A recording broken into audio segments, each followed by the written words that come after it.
All right, as I stated, we have special guest Cannon Berrong today with Berrong Construction. Cannon, thanks for joining the show, man. Yeah, man. Thanks for having me. I'm excited to be here. Well, same here. I'm glad we got to connect on LinkedIn and, got to learn a little bit about your story. But for those listening and watching, just kind of share your background, share about your company, Berrong Construction. And then I want to hear kind of how you got into general contracting construction business in general. Okay. So we're here in Metro Atlanta, Brazelton, Georgia, to be exact. I've had Berrong Construction for about 7 years now. We kind of started out in the residential field, and you weren't even really doing roofing. It was more remodels, and over the years have kind of moved towards roofing. Saw some other guys doing some great things with it. Came across a few clients who had some insurance claims, and really knew nothing about the insurance process when we first got into it years ago. And from there, just kind of started learning what it's about. We would get the insurance scope from a client. They call us and go, "Hey, here's what we got. Can you do the roof for us?" And we'd look at the scope and we go, "I mean, it's $12,000. Yeah, I guess we can do it for that price." And so really kind of started there, and then have kind of developed into more of a multifamily and commercial. At this point, we still do dabble in the residential space, but do a lot of multifamily and commercial now. So that's kind of where we've gone to in a quick nutshell. As you and I were talking the other day, my background was as a financial advisor. I'd come out of college, got hired on as a financial advisor with Northwestern Mutual. Was with a couple companies after that, doing a few different things in that field. So got a taste of insurance from the other side of it. It was more life, disability, health, that side of it than it was the P&C side. But so, started on that side and really fell into construction, if you want to be real about it. As I told you the other day, my brother was a firefighter, had worked for a builder back before '08 and was having his second kid. And he just decided, "Hey man, I need to make some side money. If you've got anybody in your neighborhood that's interested in finishing their basement, let's bid it, see if we can get the job. I've got all the guys to do it." He was saying that he's got all the guys to do it. We just need an opportunity. And so ended up getting a couple opportunities, and word kind of just started to spread. And from there, it turned into a business real quick. And then it was like, all right, well, I think I'm going to get out of the field that I've been in the last few years and roll into construction. So real quick version, that's kind of how we got into it. That's cool though. I mean, that's the American dream. And I feel like that opportunity is there for anybody, but not everybody stays with it and is successful. And so you guys started, you grow, and I looked around on your website. Look, you've got some impressive job images and video on there. So you guys clearly know what you're doing. So it sounds like you got into construction, then you got into a lot of residential roofing, and then you started thinking, man, we need to get into more commercial roofing. Kind of explain that thought process. Why did you want to get into more commercial roofing? Yeah, so it kind of, as we had talked about before, there's a few different states that we've worked in. Georgia's where our home base is, and is where we do 99% of the work that we do outside of storms. And so in the state of Georgia, there's very little restrictions on roofing, which is a good thing in a lot of ways, but it's a bad thing in a lot of ways too. We end up with a lot of roofing companies here in the state of Georgia who have zero background in roofing, have never put on a roof.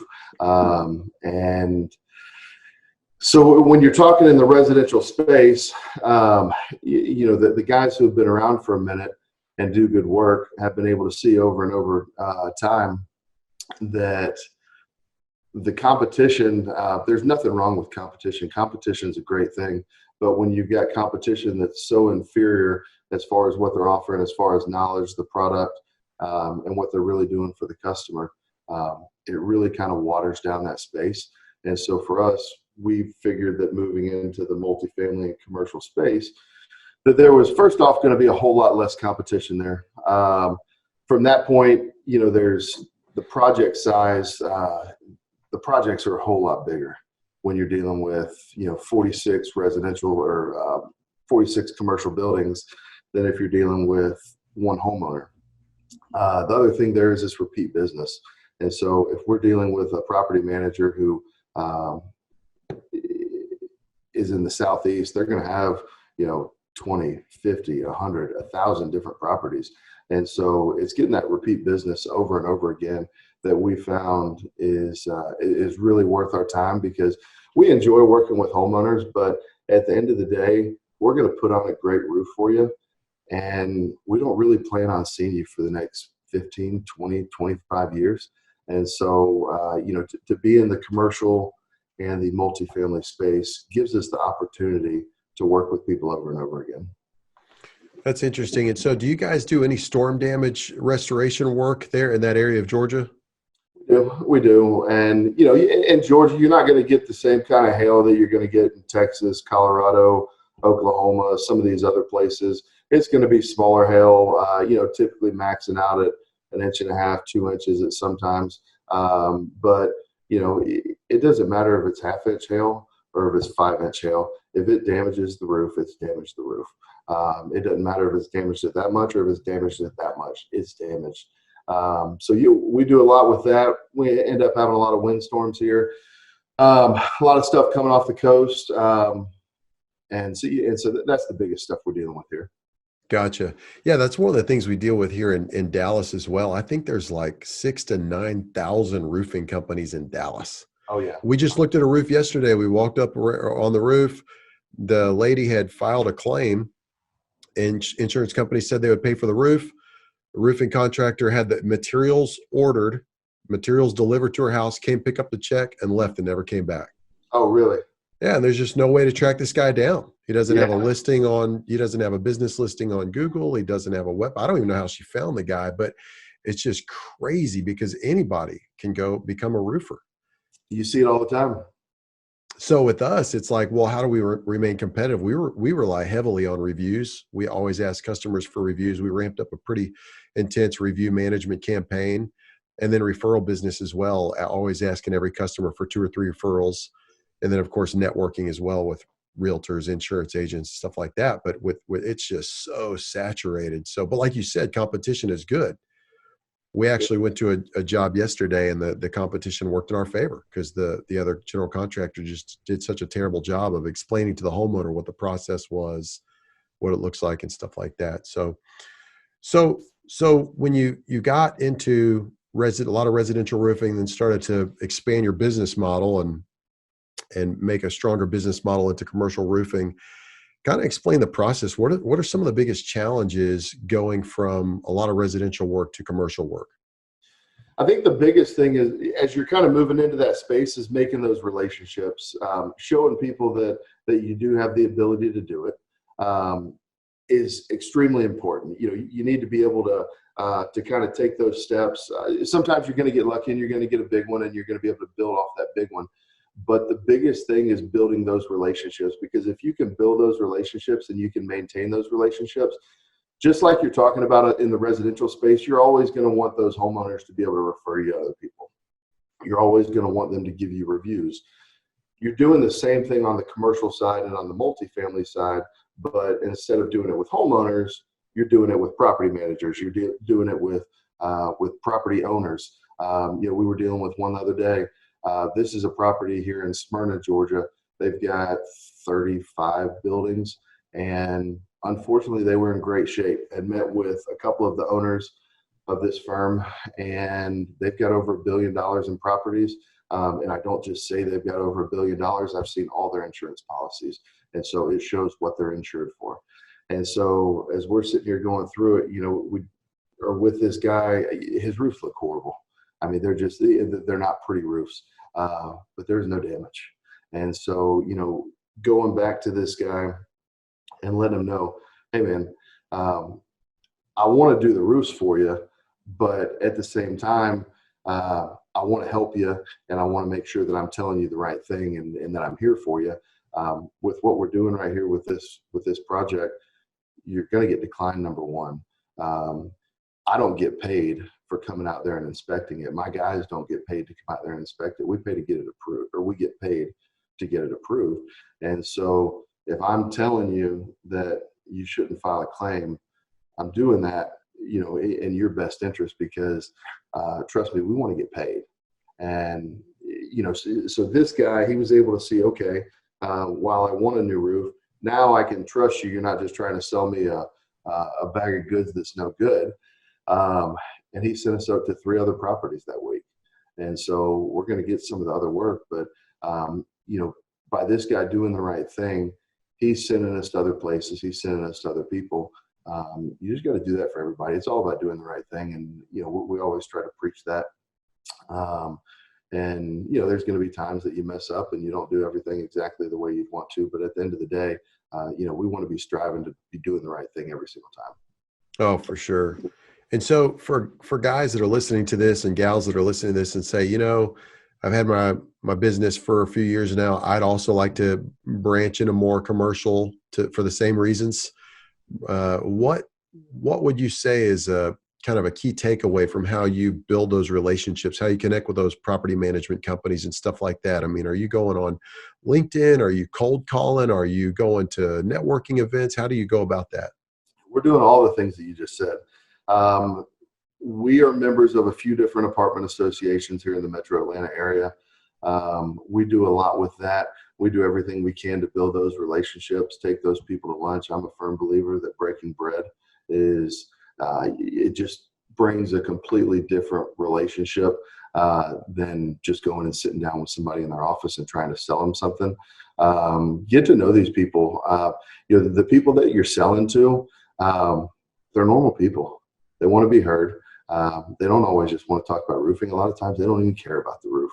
I always tell the guys to read the room. We're going to have certain customers who they want to know everything in the world about everything that we're going to do. They want to know everything about roofing. We've got other customers that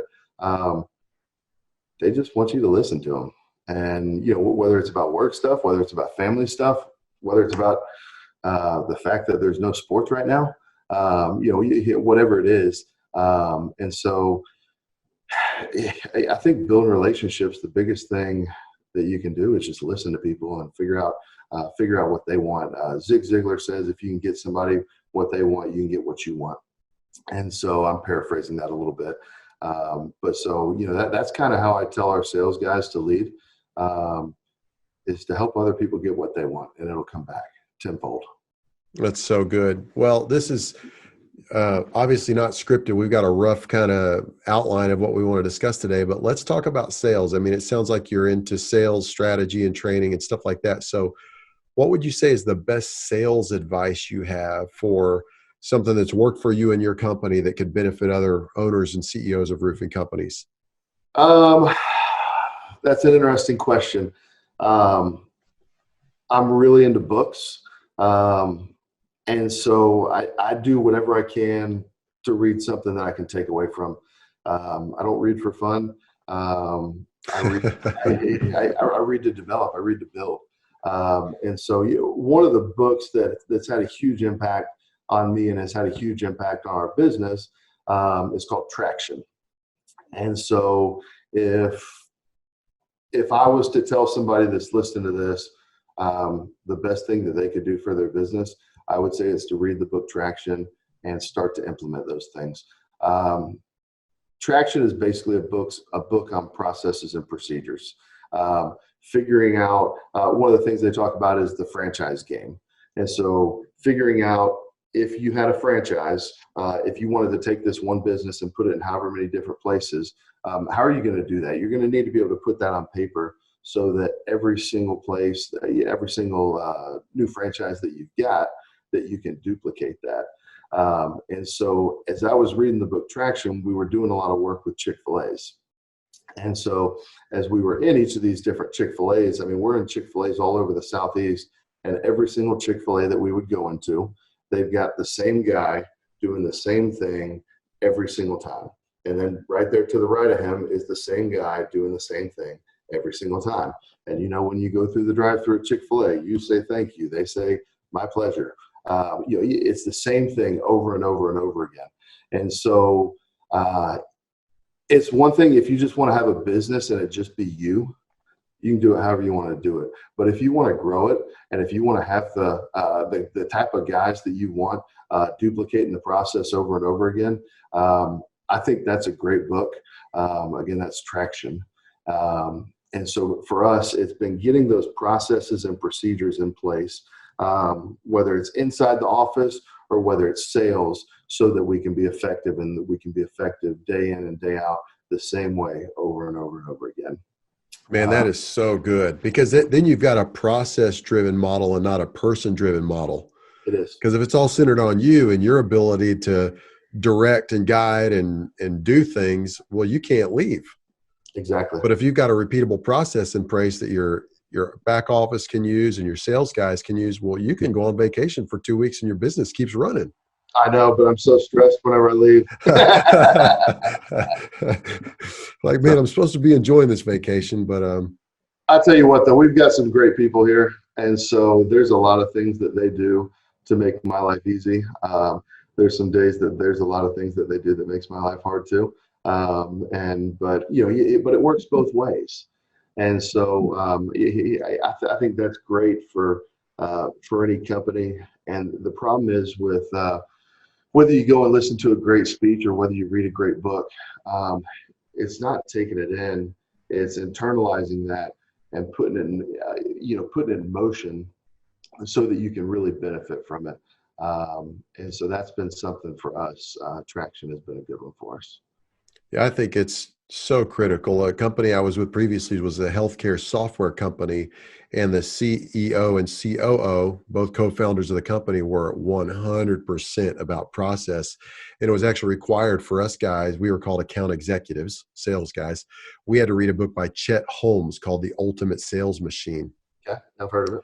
Man, I mean, he says it over and over and over again in the book, like, I'm going to tell you to do these things and you're not going to do it.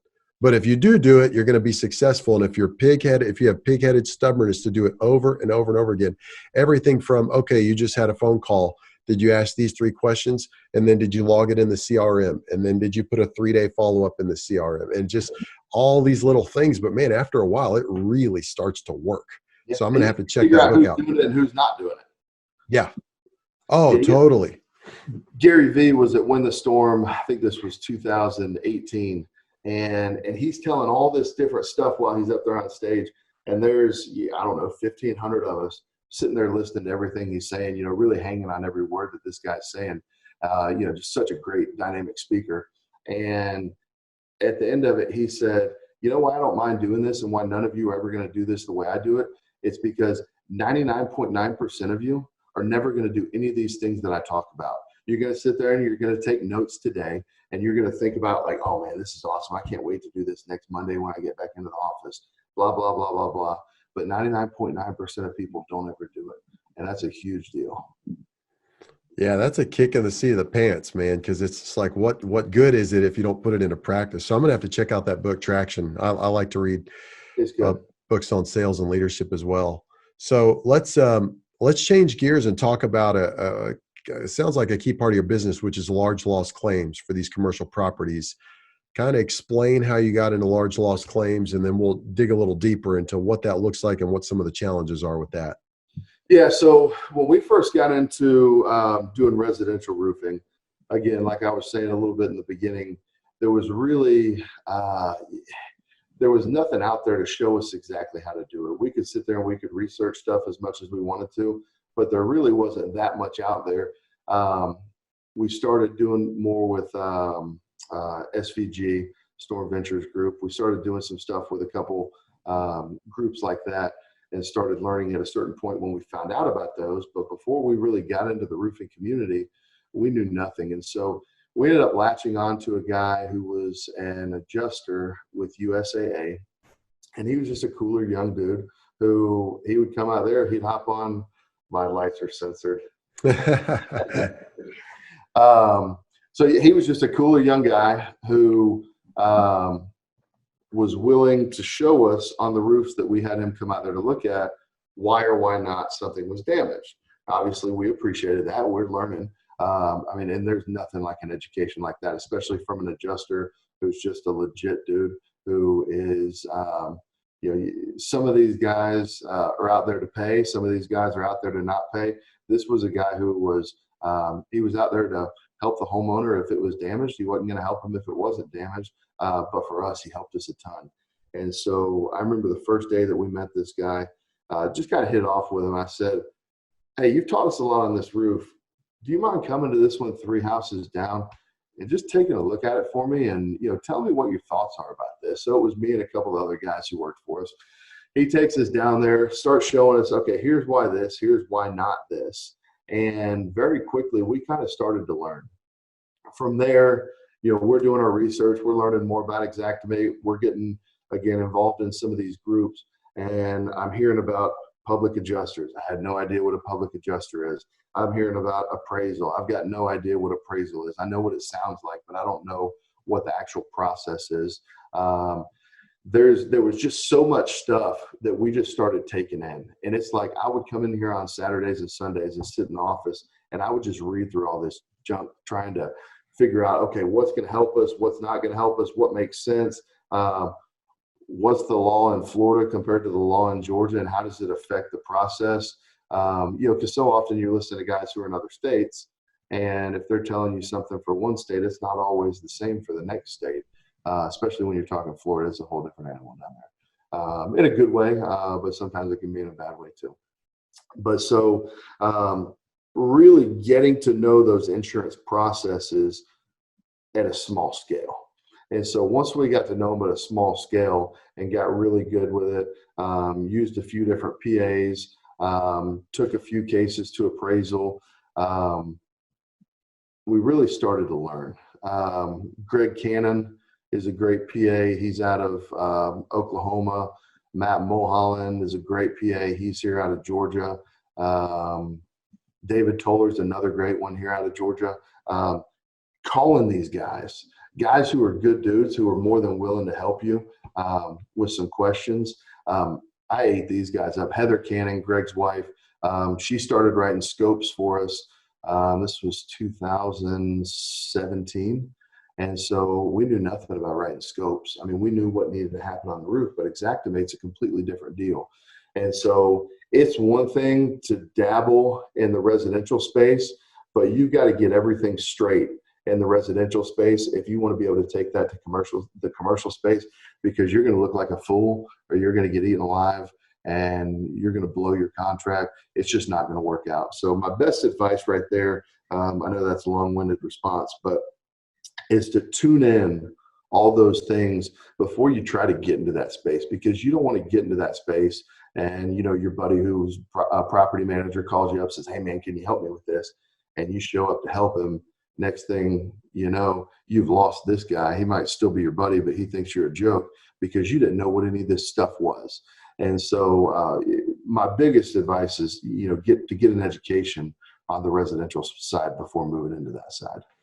Totally. And there's so many good resources. I know you and I are both part of Level the Playing Field on Facebook with Steve Patrick, groups like that are just, man, it's just priceless. So share a story if you can without getting too detailed, but share a story where you guys have had the opportunity to work a large loss claim and kind of where we started, what that process looked like, and where you ended. Okay. This is one in Atlanta. It's 46 buildings. Ended up getting a call out there. You're talking about networking groups. A girl who's in the networking group who works on the landscape side had a property manager that she was tight with, who she worked with here in Atlanta. And this guy basically said, hey, we're having some foundation leaks. We're not sure if it's the foundation or the chimney. Can these guys come check? Do you have anybody who can check out the chimney? She said, yeah, I've got a guy. So she calls me. She sends us over there. We hop up there. We take a look at the chimney. As my guys call me, they're like, hey, man, chimney looks good. I don't think it's an issue up here, but these shingles are shot. I said, okay, give me a little bit more about it. Shoot me some pictures over. Company cam's great if anybody's looking to a place to take pictures that, you can really keep good records of everything. So he puts it into company cam. So I'm looking at it from offsite and could tell very quickly that they had a very serious insurance claim on their hands. Again, 46 buildings. It was over 3,000 squares. So I go back to this guy and I said, Hey man, I think the chimney is good. Based on what we saw on the ground, though, it looks like blah blah blah blah blah with the erosion by the house or by the townhome. Um, but you've got some real issues on your roof up here. Have y'all thought about getting your roofs looked at? And he said, yeah, we're actually planning on replacing them here in the next couple of years. And I said, well, let me help you guys show you what that could look like. So he allowed us to come to their board meeting. By that time, we had all their insurance information as well. So we go to their board meeting. They're about to change insurance companies. They're going to Nationwide to another insurance company. They had a $10,000 per occurrence deductible. So these 46 buildings, they have a tornado that comes through there and tears them all up. $10,000, one deductible. Whereas their new policy was going to have a $25,000 deductible per building. So we're talking about 46 buildings. That's $1 million roundabout in deductibles. Whereas what they've got right here is one $10,000 deductible. So we went ahead and immediately filed with the insurance company Nationwide. Had the guys out there, got them up on the roofs, went to go look through everything. This one we had hired a PA on. By the time we were able to file the claim, it was the new insurance company, because we had met with them the Thursday before the first, and so it had just changed over to the new insurance company. So it hired a PA who we hadn't done much work with in the past, but on roofs. But he had done some interior stuff for us and had done a fine job on it. And so we end up bringing him in there, and we get $400,000 on the first round. End up going back in there, got $822,000 on the second go around. And so this is a complex who was planning on paying somewhere around $1.5 million for their roofs, and we were able to go get them pretty quickly, $822,000. And so, the cool thing to me is, as we're doing this, it's great to be able to put on a great roof. And there's a lot of companies out there that can put on a great roof. We're friends with a lot of them. A lot of them, do great work. But we took these people's out-of-pocket expense from $1.5 million to under $700,000. And so we've completely changed the financial outlook for this community for the next 20, 30, 40 years by letting them hold on to that $822,000 that we got from the insurance company. And so, needless to say, through that process, these guys were pretty ecstatic. Now I'm trying to keep that as brief as possible. There's a whole lot of stuff that's happening there with inspections, with scopes. The scope that we wrote was 800 and something pages. I take that back. The exact report we put together was 800 and something pages. So some of that is pictures. But the scope that we wrote for these 46 buildings was over 150 pages long. So there's a whole lot of stuff that goes into it. And that kind of goes back to, if you're good at the residential stuff and you can scale it, you can do it. If you're having a tough time with the residential stuff, get with some guys who you think can kind of up your game. Keep learning, get to that point where you can really go help these people. And what was the timeline of that whole process? It's about 8 months. And so, I skim over the PA part of it a little bit, because it was not a great experience. At the end of the day, I greatly regretted using this guy. If somebody wants to email me and ask me who it is, I'd be more than happy to tell them. It was a miserable experience. And so, let me tell you what, I mentioned a few guys earlier in this. I mentioned Greg Cannon, Matt Mulholland, and David Toller. The reason I throw those guys out there is because they're great PAs and they're great at what they do. We screwed up royally going with the guy that we went with. And so I throw those guys' names out there so that if somebody else is debating on using somebody, if you want to right off the rip, make sure you get with some good dudes. Those are three guys that I would really push you to get with. But you want to go into a little deeper of how that process went, those 8 months? Sure. Yeah. So it took them about a month and a half to get out there. to start doing the inspections. Me and my guys had already done the inspections. We'd already had the pictures together, all that. Takes them another 6 weeks to put everything together. Then we get the adjusters out there. Now, and let me say, these guys, I know they've got a lot going on too. And so, I don't want to hammer them on the timeline for that. What I'm getting to with that is all this stuff takes time. Then we get the report back, and this particular PA wanted to send it straight to an attorney. And so, I looked at the scope and I'm like, bro, we're going to pay 33% to an attorney, and then you want your 10% on top of that. There's some low-hanging fruit right here that's pretty easy for us to go after, that we should be able to get 100% of the time. I don't need a PA to go after some of this little measly stuff that's out there. I say measly stuff, stuff that we get on a daily basis when we're dealing with a residential roof, and we should get it 46 times over dealing with these commercial roofs. And so he said, basically, well, if you guys want to do that, y'all can do that. Put your scope together, blah, blah, blah, blah, blah. So in my office, we put the scope together. I wasn't going to let this customer get screwed by a PA who wasn't doing his job. So we put that big scope together that I told you about. We go back, we ended up getting it all the way up to $822,000. At that point, it was my recommendation to the client to go ahead and take it to appraisal. The whole time I told him I thought we would get somewhere between $1.2 and $1.4 million, but told them it was also going to take an extra 2 to 4 months, maybe longer, to go through the appraisal process. And so ultimately they decided, hey, we're good with the 822. Let's stick here so we can go ahead and get the work done. And again, at the end of the day, I told these guys, I said, hey, I'm here to give you advice. I'm here to tell you what I think. But at the end of the day, I'm going to do exactly what you want me to do, because this is your job. These are your houses or your townhomes. And I'm here to do the right thing for you guys. At the same time, I'm going to educate you as much as I can. But so all in all, it was a good experience. Again, the part I didn't like is that the PA didn't fight the way that they should. Again, that's why I throw a few of these other names out there. If people are looking for some great PAs, they can take a lot of that pain off their back. So yeah, that's so good. I mean, not all PAs are created equal. Not all general contractors are created equal. And like you said, the adjuster you had back early, when you were doing the mostly residential stuff, educating you guys on the process. But I loved it. What I love about this story is it started through some networking. She knew a property manager. Then that turned into an inspection, and then that turned into a greater scope of work. And obviously, at the end of the day, you guys had a very successful experience. So, sure.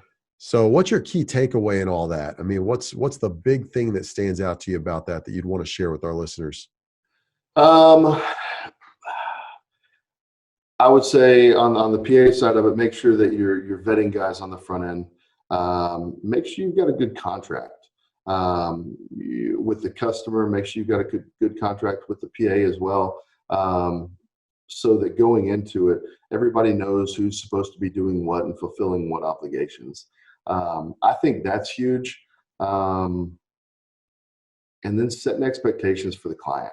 When you go in and meet with a client, we're not going to be able to tell them every single time what an insurance company is going to pay, because there's going to be so many different variables that we're not going to always accurately tell them exactly what they're going to get paid.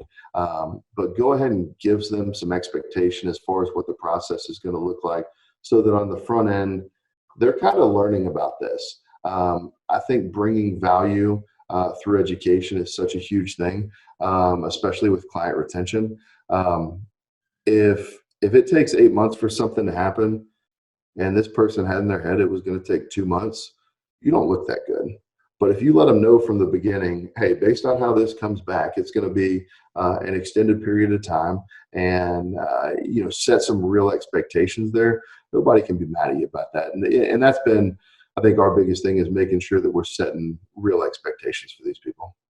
That's so good. I mean, that's our here at Raintight General Contracting in Dallas. That's our most effective sales tool as well. I mean, I think I mentioned it, but I looked at a roof last week, and the homeowner already had a general contractor come out and look at it and spent about 10 minutes with him and said, okay, here's the process. We're going to have you file a claim. You're probably going to get the roof paid for. You're immediately going to get a check. That's ours. Then we're going to do the work. Then you're going to get another check. That's ours. Yeah. And then here's your out of pocket. That was his sales pitch. Yeah. And so I stood out there with my cloth mask on during the COVID epidemic, homeowners outside with his mask on. Man, we talked for 30, 35 minutes. Yeah. We talked about how we got to know each other, and then we went right into the project, talked about a scope of work, talked about the process, talked about what he's going to have on his report. I hadn't even seen his insurance paperwork yet, but I told him to email that to me. We're going to look at that.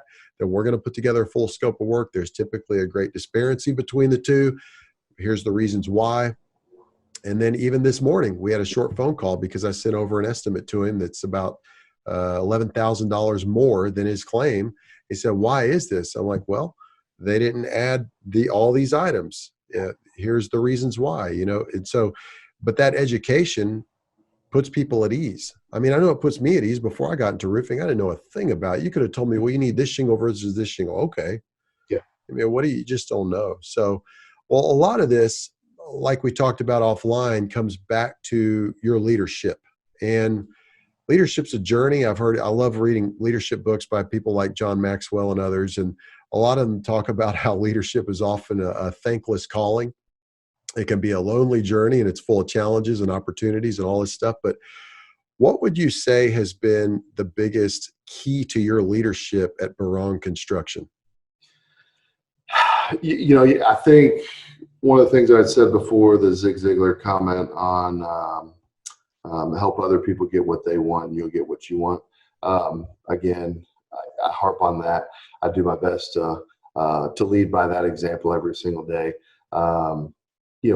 Obviously we're all human beings. Some days we're going to have better days than others. But if you can be a gamer for your guys, and if you can put a game face on, and then they can see that you're their fearless leader, I think that helps these guys. And being able to make sure that that you're giving them time, that you're being able to see what it is that they want. Because if you can't see what they want, you can't help them get what they want. And so to me, I go back to that statement.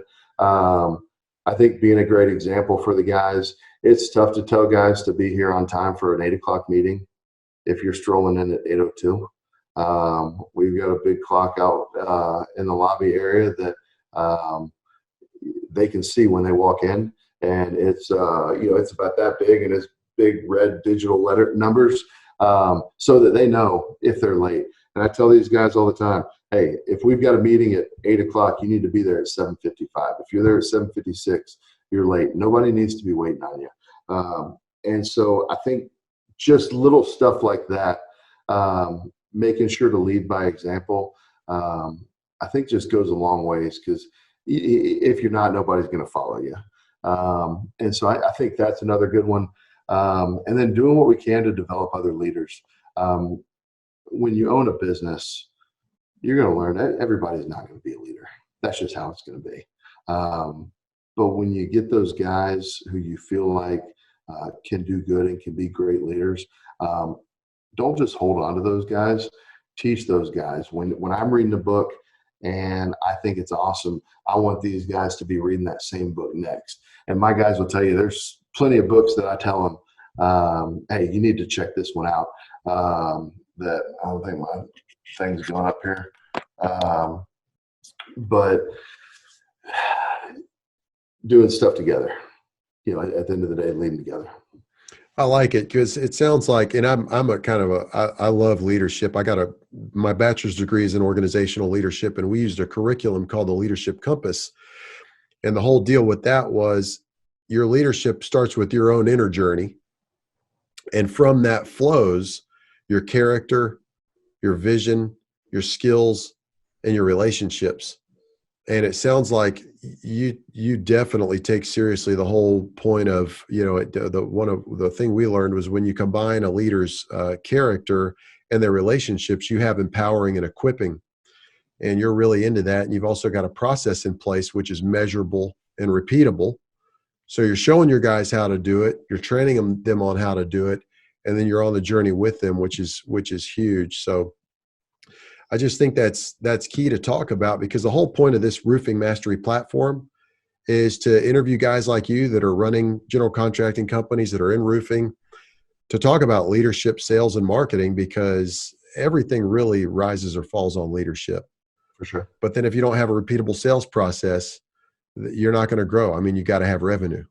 You can be Yeah, I tell you what, I will take guys who are great leaders and great character guys over guys who know about construction and know about roofing any day of the week, any day of the week. And I will crush you with those guys who are great leaders that are high character guys. That's great. Yeah, that's key.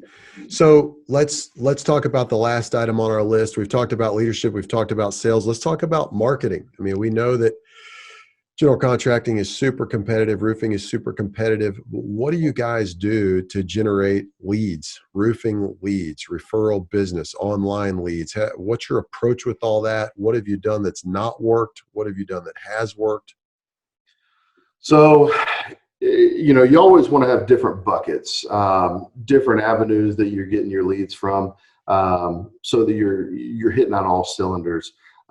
We've done everything from Google ads, Google pay-per-clicks, Facebook ads, throwing stuff out there on LinkedIn.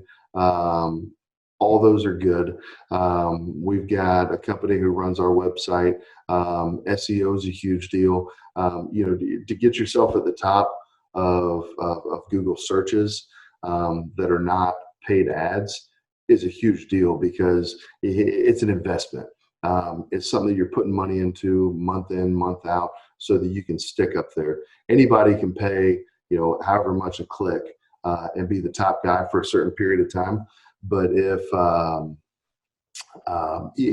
you've got somebody who knows how to run your website, who can raise the amount of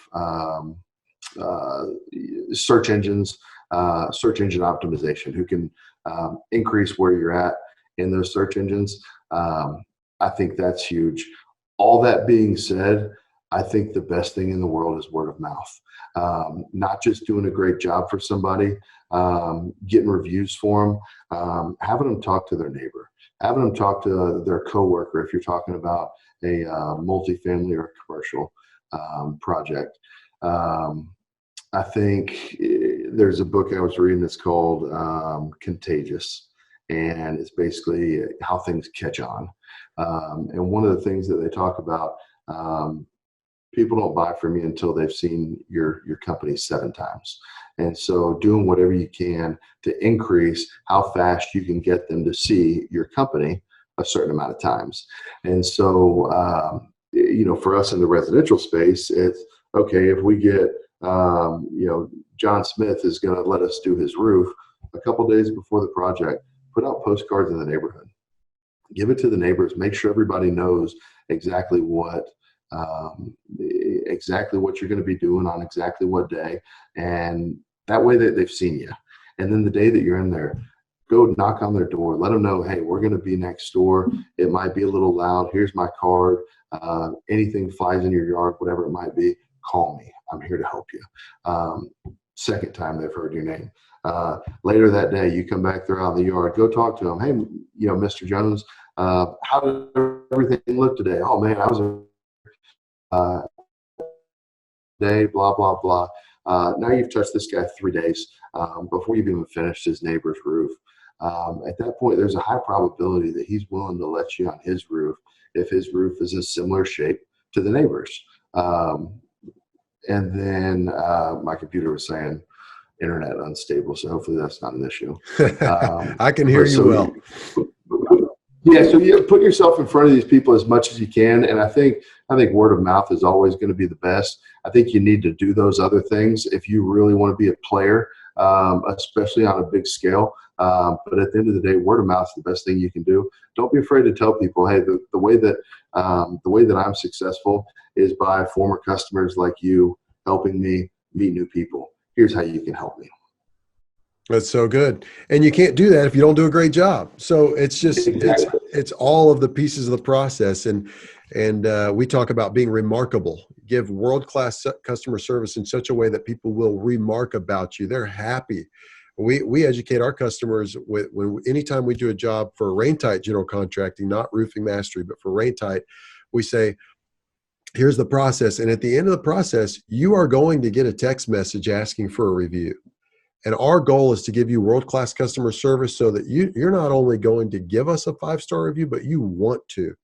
If there is any point in this process where you want me to do something, or you have a question, or you're not happy about something, tell me, because I want you to be so excited by the end of this that you want to tell all your families and friends.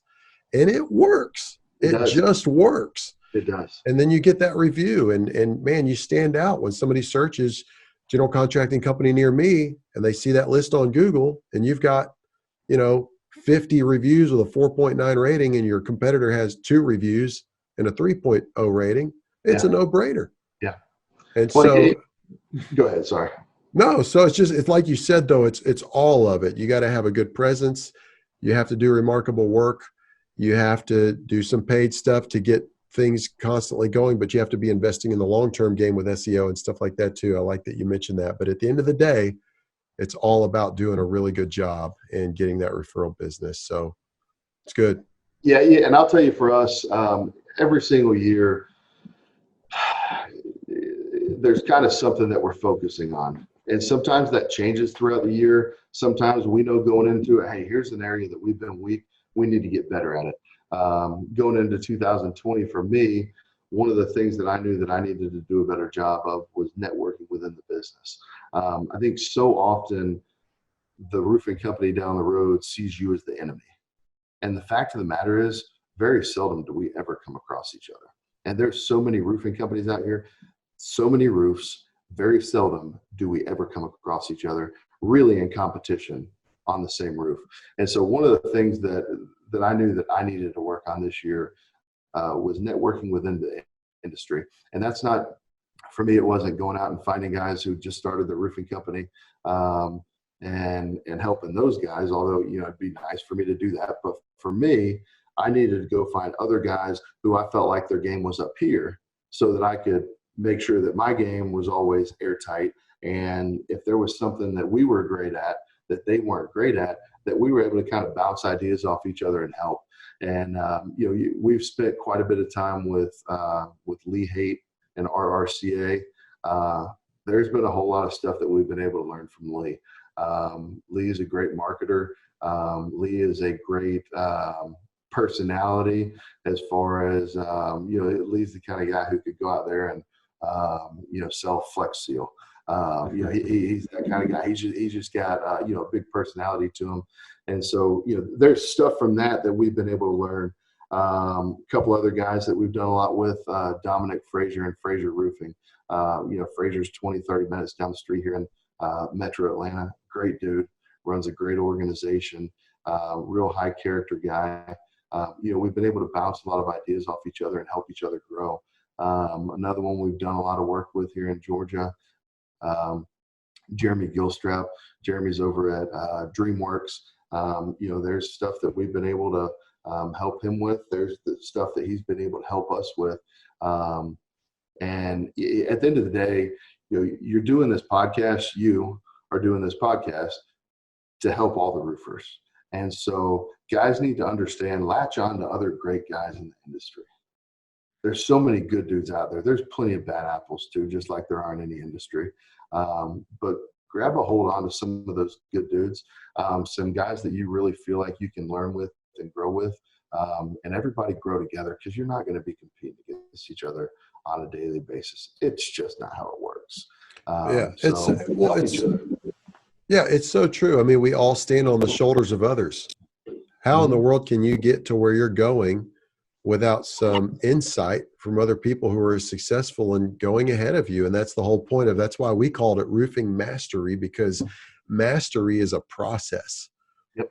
And there's synergy when you and I get together, and man, I learned things from you and you learned things from me, and we're both better on the other side of it. But if you have a scarcity mindset, you're going to be afraid, like, well, what if I say that I do pay-per-click ads, and what if somebody else does it? Well, they're going to. They're probably doing it anyway. Yeah. So it's so good. I love that philosophy. Well, Cannon, I want to be mindful of your time and just have one quick question at the end here. What's a parting piece of advice for anybody listening to this? Um, I would say focus on your effort and focus on your processes and procedures. I think at the end of the day, when you find something that you know is going to work, put a lot of effort into that, and put a lot of effort into that day in and day out. But at the end of the day, processes and procedures. You can be a great sales guy, but if you don't have processes and procedures, you're not going to be able to sell to anybody compared to the way you could if you've got those processes and procedures in place. I don't get paid to push the book Traction, but I tell people time and time again, if there's one book that I could give a ton of credit to, it would be Traction. So I know a lot of roofers aren't good at reading, so you can get it on audiobook as well. That's how I get it. Put some effort into that. Put some effort into those processes and procedures. And if you do that and you do it the right way and you work with good people and you network with the right people, you're going to be in great shape. Heck yeah. Good stuff. Well, Cannon Berrong with Berrong Construction, thanks for joining the show, man. I appreciate it, buddy.